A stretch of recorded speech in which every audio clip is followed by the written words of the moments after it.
Hey guys, Cam here from PhoneDog.com, and this is the iPhone 6 Plus, the larger of Apple's latest new smartphones. And I've had enough time with the device now to give you my full thoughts on its performance and what it's like to use, but first let's shout out our friends at BestBuyMobile.com because they often supply us with phones to give away on our One Port Bandit giveaway game, where you can spin to win a free handset. They didn't supply us with this one though, and this is the subject of our video today. There's no denying that the iPhone 6 Plus is big. It's 158.1mm long, which means it's one of the longest phablets on the market right now, at least when you compare the 5.5-inch models. It's even longer than the HTC Desire 816, but despite it being longer than most phones on the market, the 6 Plus is comfortable to hold thanks to its ultra-thin profile and rounded edges. It is only 7.1mm thin. Its shape, finish and feel are about as far from the last generation of iPhone, while keeping everything that made it an iPhone. The volume buttons on the left-hand edge have changed design somewhat, and the power button has been relocated to an easier to reach part of the phone on the right-hand edge. The glass curves are particularly pleasing on the edges of the display, and there's an elegance and perfectionism in hardware design you just don't really get with any other manufacturer. Despite the design being elegant and really nice to look at, and actually really nice to hold in your hand, there are a couple of things that I didn't like. I don't like the plastic antenna bands on the back, and I don't like the protruding camera. I can't help but feel that Apple should have kept the glass panels from the iPhone 5S on the top and the bottom to hide the plastic bands like it did in the last generation. I also can't help but feel that if they had made the device a little bit thicker, they didn't need to have that protruding camera. But those are my only two complaints with the design. It is a fantastic looking phone and it feels fantastic in hand. Then we get onto the display, and it's no exaggeration to say that it's easily one of the best displays on the market. It might not be the highest resolution, being a full HD 1080p panel with 401 pixels per inch, but it has fantastic qualities about it. It's really sharp, colours are nice and vibrant and really accurate too, and whites are pure white, as well as close as you can get to pure white. Thanks to the new makeup of the LCD panel and the backlight, they've been able to make it really thin and also give it better viewing angles, better colours, better contrast and better whites. You really have to see it in person to experience it fully, but it is fantastic. Blacks and dark colours are better than they ever have been on any iPhone, which perhaps isn't saying much, but it has brilliant viewing angles and it's great for everything from reading to browsing the web to gaming or watching movies. It performs fantastically well at all those tasks. Now, in years gone by, the camera on the iPhone has always been one of those market-leading performers, at least when you compare it to other regular flagship smartphones. Discounting the Nokia Lumia range with their PureView cameras, the iPhones have generally been the best on the market, even if they haven't had the most number of pixels. And again, Apple's decided to stay with its 8-megapixel sensor, improving its quality rather than improving the number of pixels on the sensor. And they've added phase detection autofocus to the iPhone 6's camera. It's a DSLR type technology, and it essentially means that it focuses easily and quickly to pretty much anything. And it is fast. It takes pictures quickly, and because of its phase detection autofocus coupled with the optical image stabilization, it doesn't seem to matter if you're walking or moving, or if your subject's moving a little bit, you tend to get a lot less blur than what you would on any camera before. And it's not just the sharpness and the focus that makes this camera good, the colours are fantastic too. They really give a sort of vibrancy off that I haven't seen on an iPhone camera before. Colour accuracy is great, sharpness is great, contrast is good, tone is good.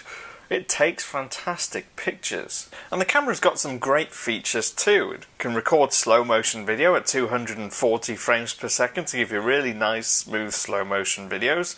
Also has 1080p HD video recorded at 60 frames per second, and that's in addition to the usual time-lapse, panorama and square photo modes. What that means again then is Apple has created a phone with one of the best cameras on the market right now. But the design, display and camera aren't all that make the phone. We need to look at the software too, and here's where it's kind of frustrating and also great. Apple's done a lot of stuff with the software to make it optimized for the 6 Plus's larger display. For the areas of the display that are hard to reach, Apple's implemented a reachability feature. All you need to do is double touch the Touch ID button and it brings the content down to a more manageable level for one-handed use. And if you're just struggling to see the small icons on the screen, there's display zoom, which makes them all bigger. Apps like Messages and Email can be turned landscape, and you get a 2-panel display where you get your inbox on the left and your message conversation on the right. And also on your home screen you do get a new horizontal view on the home screen, which we've not had before. There's also extra keys on the keyboard when you're texting. All this stuff is great, but it's not perfect, and that's mostly down to third-party developers. Most of them haven't updated their apps yet to be compatible with the larger screen, so everything just looks like a really big blown up version of the app that was before. But then I can't really complain at Apple for that. This is the third parties that really need to get their software updated. But once they do, the experience is going to be virtually flawless. But the performance of the phone itself has been a sort of tale of two cities. In the initial software, before we updated to 8.0.2, I noticed a lot of stutter. I also noticed a lot of times when the software just wouldn't respond to anything I was doing. It wouldn't respond to my touches on the screen, and that was quite frustrating.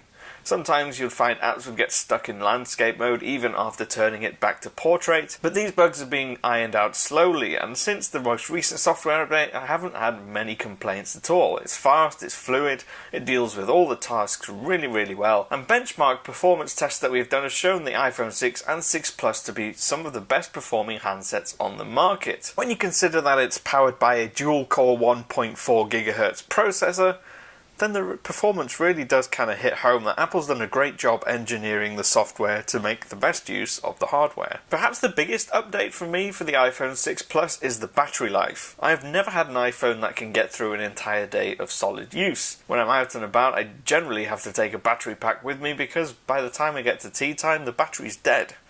With the iPhone 6 Plus, that has not been the case. The battery itself is a 2915 mAh battery. In my last week to 10 days of testing, I've been able to get 9 hours use out of the phone at least with every full charge.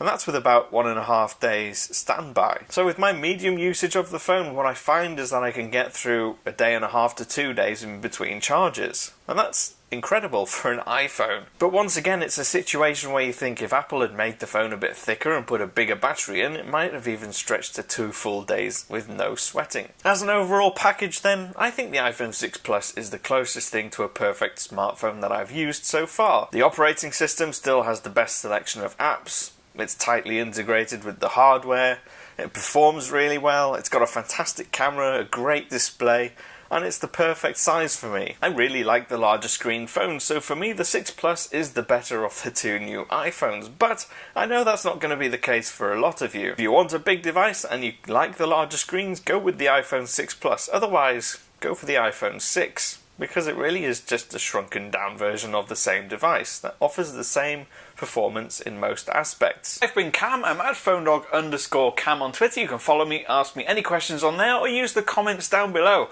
Has Apple delivered this year? Let me know your thoughts, I've given you mine. I'll see you again soon.